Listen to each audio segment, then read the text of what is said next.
నమస్తే, welcome to Leo. మనతో ఉన్నారు సీనియర్ జర్నలిస్ట్ హేమసుందర్ గారు. సార్ నమస్తే. నమస్తే సార్, త్రిగుణధారి బార్బరిక్ అంటూ ఎవరైతే మోహన్ అనేటువంటి ఒక డైరెక్టర్ తీసినటువంటి సినిమా పైన ఇప్పుడు నిజంగా సోషల్ మీడియాలో మాత్రం ఇది పెద్ద హల్చల్ కింద మారింది.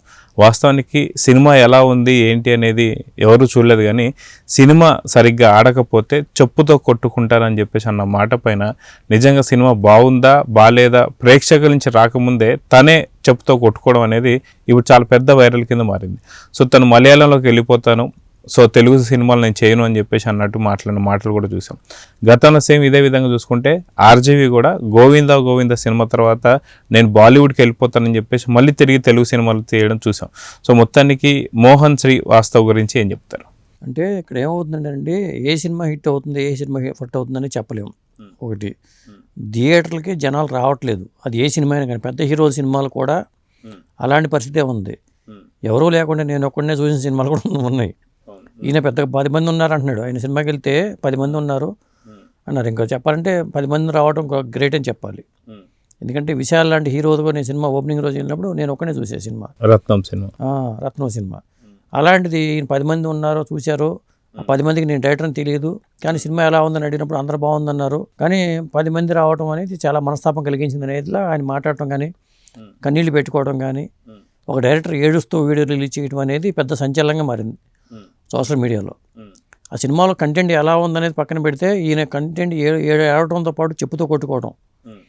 ఎందుకంటే ఆయన మాట ఇచ్చాడు, సినిమా బాగుండకపోతే నా చెప్పుతో నేనే కొట్టుకుంటానని చెప్పి అన్నాడు. కాబట్టి సినిమా బాగుందా బాగలేదా నిర్ణయాన్ని కూడా ఆయనే వచ్చేసి చెప్పుతో కొట్టుకోవడం కూడా కరెక్ట్ కాదనిపించింది నాకు. అంటే ఇక్కడ ప్యాడింగ్ ఆర్టిస్టులు సరిగ్గా లేకపోవడం వల్ల ఎవరైతే ప్రేక్షకులు రాలేదనుకోవాలా, లేదా సినిమా బాగాలేక ప్రేక్షకులు రాలేదనుకోవాలా, దీన్ని ఎలా చూడాలంటారు? అంటే సినిమా ఇప్పుడు కూడా మౌత్ టాక్. ఇప్పుడు కొత్తలోక సినిమా ఆయనే అంటున్నాడు కదా, మలయాళ సినిమాలకు జనాలు వెళ్తున్నారంటే. కొత్తలోక కూడా ఎటువంటి అంచనాలు లేకుండా వచ్చింది. పెద్ద స్టార్ క్యాస్ట్ ఏం లేదు దాంట్లో. పైగా హీరోయిన్ ఇంకా దీంట్లో సత్యరాజ్ ఉన్నాడు, వశిష్ఠ సింహ ఉన్నాడు, కన్నడ నటుడు, అతను తెలిసిన నటుడు, మరి వీళ్ళందరూ ఉన్నారు దీంట్లో త్రిగుణధారి బార్బరిక్లో.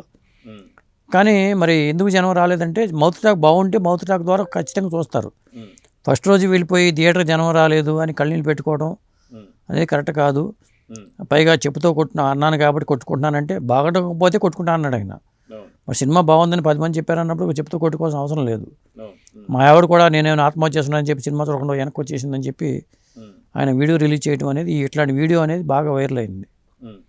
అంటే వైరల్ అవ్వడం కోసం ఆ వీడియో చేశారా, నిజంగా మనస్తాపం చెంది ఆయన కన్నీళ్ళు పెట్టుకున్నారా అనేది ఎవరికి అర్థం కాని విధంగా మొత్తానికైతే ఆ వీడియో అయితే చక్కగా వైరల్ అవుతుందండి. మోహన్ శ్రీవాత్స అయితే సాధారణంగా కొంతమంది డైరెక్టర్లు కూడా గతంలో చూసాం, చాలా మంది సినిమాలు మేము తీసే బాగున్నాయి కానీ ప్రేక్షకులు రావట్లేదని చెప్పి, అందుకే కొంతమంది ఓటీటీలో ఎంచుకుంటున్నారు. సో ఓటీటీలో ఎంచుకున్నప్పుడు అక్కడ సక్సెస్ అయినా సరే వాళ్ళకి మంచి పేరు అయితే వస్తుంది. సో ఎందుకని థియేట్రికల్ గా రిలీజ్ చేయాలని చెప్పి చూశాడు.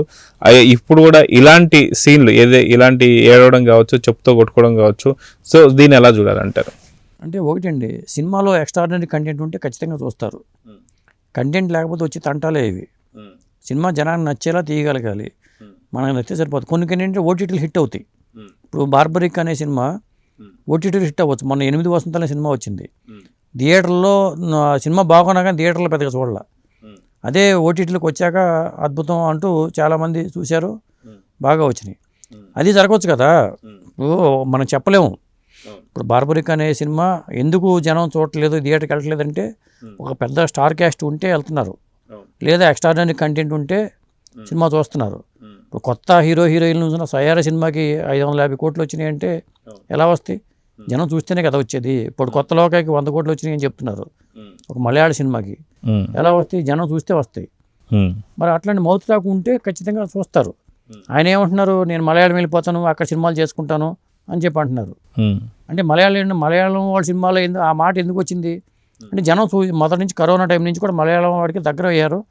వాళ్ళ కంటెంట్ బాగుంటుంది, మలయాళం వాళ్ళు తీసే కంటెంట్ చాలా బాగుంటుంది, అందువల్ల ఈ జనం చూస్తున్నారు. అది అయితే ఇలాంటి చిన్న చిన్న సినిమాలకి ఏదైనా ఒక ముగింపు రావాలి సమస్యల కంటే ఏం చెప్తారు? అంటే ఒకటండి, ఓటీటీలో డైరెక్ట్గా రిలీజ్ చేసే ఫెసిలిటీ లేదు, తీసుకోవట్లా, లాస్ అయిపోతున్నారు. సినిమా చేసిన తర్వాత థియేటర్లు అయిపోయిన తర్వాత టాక్ వచ్చిన తర్వాత ఓటీటీ వాళ్ళు ధైర్యం చేస్తున్నారు. ఇప్పుడు అక్కినేని అఖిల్ నటించిన ఏజెంట్ సినిమా రిలీజ్ అయిపోయిన చాలా కాలం వరకు ఓటీటీలో రాలా. కొన్ని సినిమాలు ఇప్పటికీ ఓటీటీలో లేవు. కారణం ఏంటంటే కంటెంట్ లేకపోతే ఓటీటీ వాళ్ళు కూడా ముందుకు రావట్లా. అంతో ఇంత టాక్ వచ్చిన తర్వాత తీసుకుంటున్నారు. అదొక పెద్ద ప్రాబ్లం ఉంది. ఓటీటీలో డైరెక్ట్గా ఓటీటీలో రిలీజ్ చేసుకోవడానికి కూడా రావట్లేదు. ఆ ఫెసిలిటీ కూడా లేదు. ఇది వరకు ఫస్ట్ స్టార్టింగ్ ఉండేది. కొద్దిగా ఆ విధంగా పోనీ ఇట్లాంటి చిన్న సినిమాల వాళ్ళు పోనీ ఇది చిన్న సినిమా కానే కాదు, ఒక విధంగా చెప్పాలంటే ఖర్చు పెట్టారు. కొన్ని చిన్న సినిమాల వాళ్ళు 50 లక్షలను ₹1 కోటి సినిమాలు తీసే వాళ్ళకు కూడా ఓటీటీలు వాళ్ళు ఎంకరేజ్ చేసే విధానం ఉంటే బెటరు. వాళ్ళు ఏం చేస్తారంటే అవుట్ రేట్కి తీసుకోకుండా ఆ వచ్చే వ్యూస్ని బట్టి మీకు డబ్బులు ఇస్తాం అనే ఆఫర్తో తీసుకుంటున్నారు వాళ్ళు. అది వర్కౌట్ అవ్వదు వాళ్ళకి. సినిమాకి అంత ఖర్చు పెట్టి నువ్వు ఎంతో పావలా ఇస్తాం, ₹10 ఇస్తాం, 10 పైసలు ఇస్తాం అంటే కష్టం. ఇప్పుడు ఈ డైరెక్టర్ ఈ పని చేయటం వల్ల ఇప్పుడు ఆయన మీద సానుభూతి అన్న జనం సినిమాలు చూస్తారని చూడాలి. ఎందుకంటే ఒక వ్యక్తి ఇంత వీడియో చేయడం, అది వైరల్ అవడంతో ప్రతి ఒక్కరు వీడియో అయితే చూశారు. వీడియో చూసిన ప్రతి ఒక్కరూ సినిమాకి వెళ్తే ఆ డైరెక్టర్ కూడా మనశ్శాంతిగా ఉంటుంది.